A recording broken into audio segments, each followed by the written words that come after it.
cela fait oublier absolument mon handicap. Voilà, aujourd'hui je suis heureux, on va dire, d'effectuer ça. C'est un privilège. L'objectif principal, c'est l'autonomie. Je suis un petit-neveu d'Alexandre Glasberg, l'extraordinaire fondateur de COS. Et je vous présente un petit film sur son héritage. Il est né en Ukraine en 1902 dans une famille juive russophone. Il s'installe en France en 1932 et devient prêtre catholique. Pendant la période de Vichy, basé dans une paroisse de Lyon, il apporte une aide courageuse aux personnes qui avaient fui des régimes fascistes pour la France inoccupée. Et il sauve de nombreux réfugiés juifs de la déportation. En conséquence, il est recherché par la Gestapo et se cache dans une paroisse du Tarn-et-Garonne sous un pseudonyme. Là, il rejoint la résistance.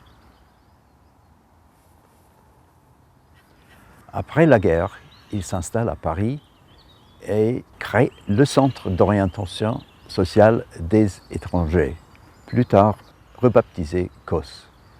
Il se lance dans plusieurs activités sociales novatrices. Des maisons pour personnes âgées, établissements pour les handicapés et un centre pour les travailleurs migrants et pour les jeunes en situation de précarité. L'abbé Glasberg insiste que son travail ne porte pas sur la charité, mais sur la justice sociale. Et au sein de ces établissements, il exige un respect absolu pour la dignité et l'autonomie des résidents. Il encourage fortement le travail collaboratif parmi les salariés et favorise des liens avec les communautés locales. Telle est la philosophie du COS.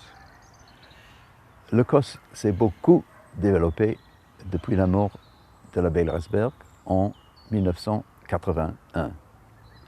A-t-il pu maintenir les idéaux qui ont inspiré ses débuts? Alexandre Glasberg était un grand partisan de la réadaptation professionnelle de ceux qui devaient abandonner le travail pour des raisons de mauvaise santé. En 1951, dans les magnifiques terrains du château et du parc de Nanteau-sur-Lunain, il crée un centre de formation pour les personnes atteintes de tuberculose. Cela a développé et il met en place plusieurs programmes de formation pour les personnes souffrant de problèmes de santé physique ou mentale. J'ai entendu parler de Nanteau dans ma jeunesse et je savais que l'abbé Glasberg était très fier de ce centre dans les premières années. Je me demande à quoi ça ressemble aujourd'hui.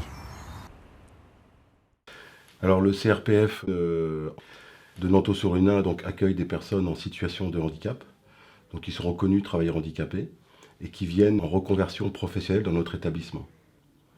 Donc ces personnes viennent en formation sur des durées plus ou moins longues, allant de 3 à 4 mois à 24 mois. Elles sont dans une phase de leur vie professionnelle où elles apprennent un nouveau métier, puisqu'elles ne peuvent plus exercer leur ancien métier. Et lorsqu'ils viennent ici, c'est de la remise à niveau pour les préparer pour la suite.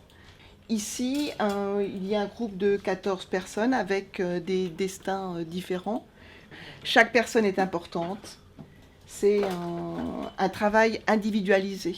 C'est-à-dire que lorsqu'ils arrivent ici, on fait un état des lieux de leurs connaissances pour les emmener au bout du pôle savoir à un certain nombre d'acquis, de connaissances, de méthodologies pour pouvoir poursuivre avec le plus, ce que j'espère, de sérénité possible la suite. Voilà.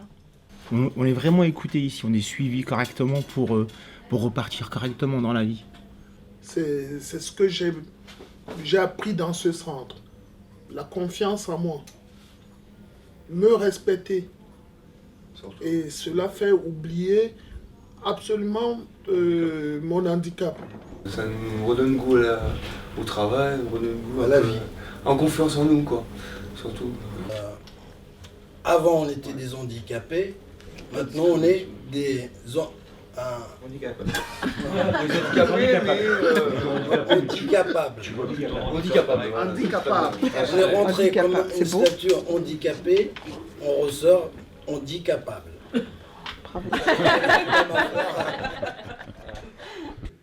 Et nous les accueillons pour les accompagner à la fois dans leur orientation professionnelle.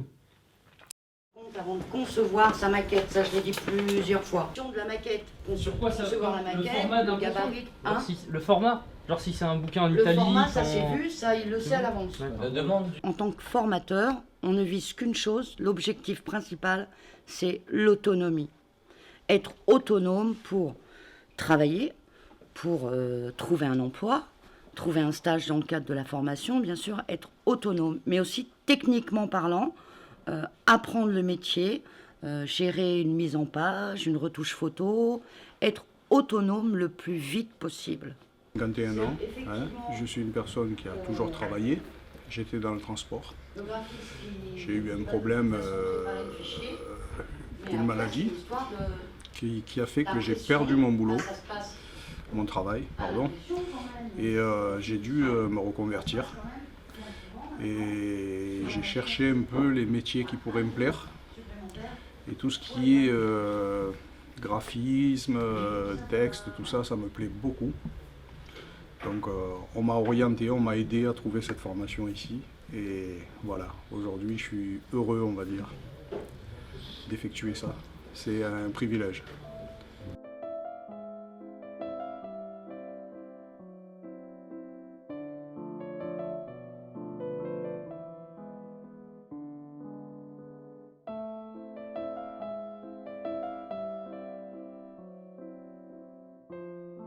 Mais plutôt des gens qui sont avancés en âge. La tranche d'âge, ça va en gros de 25 à presque 60 ans. L'idée même de reprendre un système scolaire, c'est très très difficile.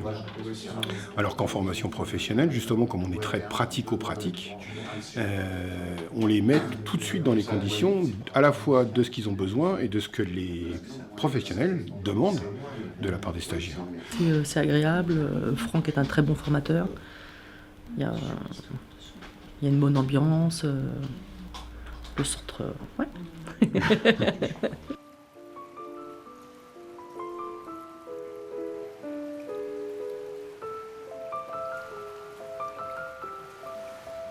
Des gens qui ont subi des accidents dans la vie, des accidents physiques, corporels ou psychiques.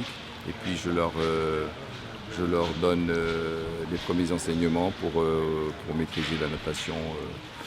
Être en confiance d'abord, les personnes aquaphobes, leur faire disparaître leur appréhension.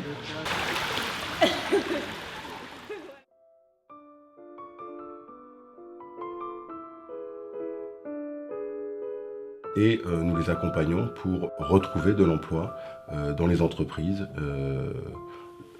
de la région ou en France. Si mon grand-oncle pouvait voir ce que fait le centre aujourd'hui, il serait sans aucun doute plein d'admiration, car il évolue constamment tout en restant fidèle au projet original.